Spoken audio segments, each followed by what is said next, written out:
2020년 새해 첫날부터 재밌는 토론이 있었습니다. JTBC에서 방영한 한국 언론 어디에서 있나? 라는 방송이 아주 진중하게 히트를 쳤습니다. 히토다 히토. 대부분 진중권 교수와 유시민 이사장님의 토론에 임하는 상반된 자세와 진중권 교수가 만나는 봤어요? 하고 대감기되는 장면에 압도되었습니다. 사실 이날 토론에서 올드미디어는 왜 신뢰도를 점점 잃어가는 것이고 유튜브라는 언론도 아닌 플랫폼이 언론으로서 인식되고 뉴스 소비 시장으로 점점 커지고 있는지 그거에 대해서 토론했어야 했는데 진중권 교수의 압도적인 토론 장악력으로 우리는 진중권 교수가 판타지 소설을 안 좋아하시는구나 하는 정도만 알게 되었습니다. 뉴스 플랫폼이 아닌데 왜 시사뉴스 콘텐츠의 대세로 유튜브가 떠오르는지 그리고 앞으로 어떻게 되는지 저는 알고 있어요. 왜냐하면 뉴미디어 PD를 일하면서 다 겪었으니까요. 지금부터 왜 유튜브가 대세가 되었는지 알려드릴게요. 2015년까지 유튜브는 아주 조잡한 동영상 플랫폼이었습니다.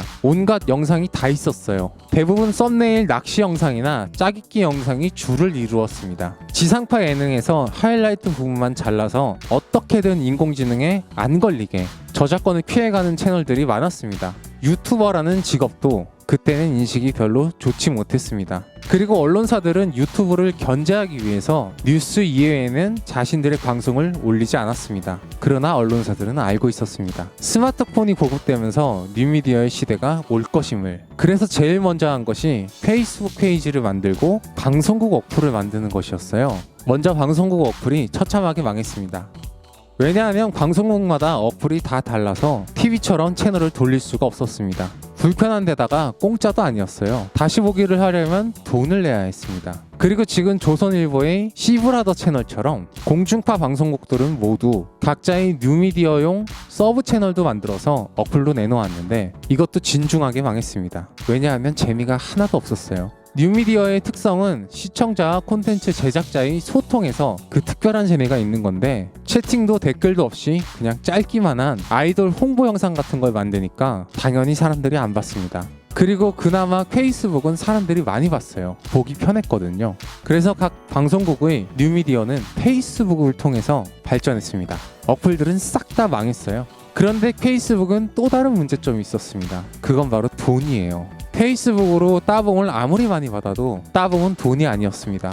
언론사 뉴미디어 PD로 일하면 한 주에 영상을 1개 정도 만듭니다. 그럼 매주 영상이 올라가려면 최소 4명은 있어야 돼요. 수익이 없으니까 뉴미디어 PD를 비정규직으로만 뽑았습니다. 월급이 적으니 당연히 좋은 인재를 뽑을 수 없었고 콘텐츠의 질도 떨어졌습니다. 언론사는 딜레마에 빠졌어요. 유튜브를 키워줄 수는 없고 페이스북은 돈이 안 되고 돈이 안 되니 뉴미디어 PD를 정규직으로 뽑을 수가 없는 거예요. 그래서 점점 돈이 안 되는 뉴미디어 콘텐츠는 축소가 되었습니다. 그리고 결국 유튜브 채널에 방송국 영상을 그냥 올려버리기 시작했어요.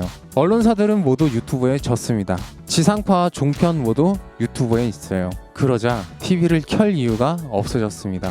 예전에는 TV를 보지 않으면 사람들끼리 대화가 안 됐습니다. 무한도전 같은 거 안 보면 서로 대화가 잘 안 됐어요. 그런데 이제 TV는 안 봐도 유튜브에서 팽수 안 봤으면 대화가 잘 안 됩니다. 친구들끼리 재밌는 드라마 얘기가 아니라 유튜버 얘기를 합니다. 드라마 요즘에 뭐 하는지도 몰라요. 그런데 여기에 시사 정치 채널이 많아지면서 TV보다 유튜브로 뉴스를 보는 사람이 급격하게 많아지고 있습니다.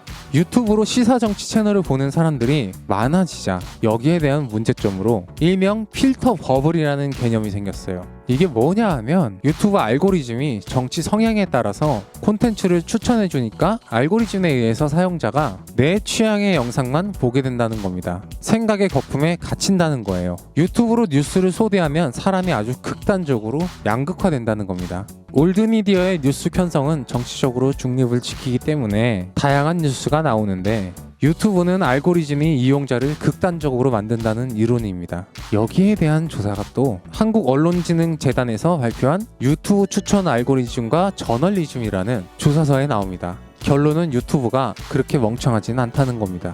간단한 예로 최근 가장 많이 나온 뉴스인 조국 무죄를 유튜브에 검색해보면 조국 교수를 무죄라고 주장하는 유튜버의 영상이 주르륵 나올 것 같잖아요. 그런데 안 그래요. 조회수도 별로 안 높은 공중파 뉴스들이 다양하게 나옵니다. 필터 버블은 오히려 그 안에 공중파 뉴스를 가두어 놓았습니다.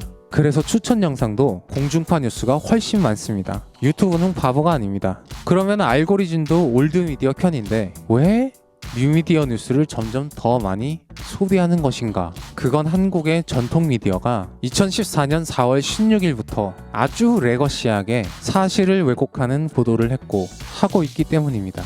고양이 뉴스 원재윤이었습니다. 안녕!